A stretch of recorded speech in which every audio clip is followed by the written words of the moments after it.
Welcome back sa aking channel. Narito na naman tayo para sa pinakabagong balita mula sa mundo ng politika. Unang pumutok ang balita ng harap-harapan ng binuweltahan ni VP Sara si Lisa at Romualdez matapos kumalat ang isyu na sila raw ang nasa likod ng mga plano para pahinain ang kanyang posisyon at pangalan. Sa gitna ng isang pagtitipon, mariing sinabi ni VP Sara na hindi siya matitinag sa mga taktik na pilit nilang inihain laban sa kanya. Nabulilyaso na ang plano ninyo at kahit anong gawin ninyo hindi nyo malulusutan ng Duterte. Matagal nang umiikot ang chismis na may sabuatan umano sina Liza at Romualdez upang tanggalin ang eksena ang mga Duterte sa politika. Ngunit ayon sa mga nakasaksi, halatang galit at matatag ang tindig ni VP Sara sa pagbuwag sa mga intriga. Hindi umano siya mapapadala sa mga paninira at giit na mas lalo lamang siyang titibay dahil kasama niya ang tiwala ng taong bayan.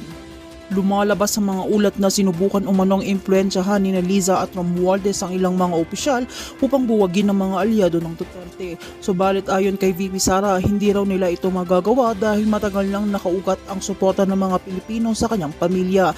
Ang kanilang pamana ay ayon sa kanya ay hindi basta-bastang mabubura ng anumang kasinungalingan. Marami rin ang natuwa sa naging pahayag ng pangalawang Pangulo dahil malinaw itong pinapakita na hindi siya titigil sa paglaban para sa interes ng sambayanan. Binabatikos din niya ang umano'y mga lihim na agenda ng dalawang personalidad na anya na pagtatapos na wala ng malinaw na nabisto na ang kanilang mga galaw. Huwag ninyo kaming maliliitin, ang bayan ay higising at hindi kayo makakalusot. Ang mga taga-suporta ng Duterte agad namang nagbunyi at nagpakita ng matinding suporta kay VP Sara.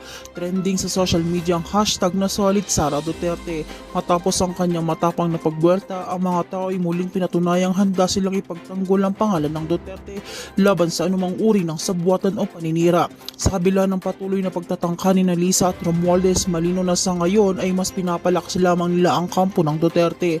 Ayon sa ilang eksperto, mas lalo lamang titibay ang posisyon ni VP Sara dahil lumalabas na siya ang tunay na biktima ng mga intriga at sa bawat pag-atake mas lalo lamang siya nakakahakot ng simpatya mula sa taong bayan. Sa huli, pinapakita ni VP Sara na hindi siya basta-basta kayang paikutin.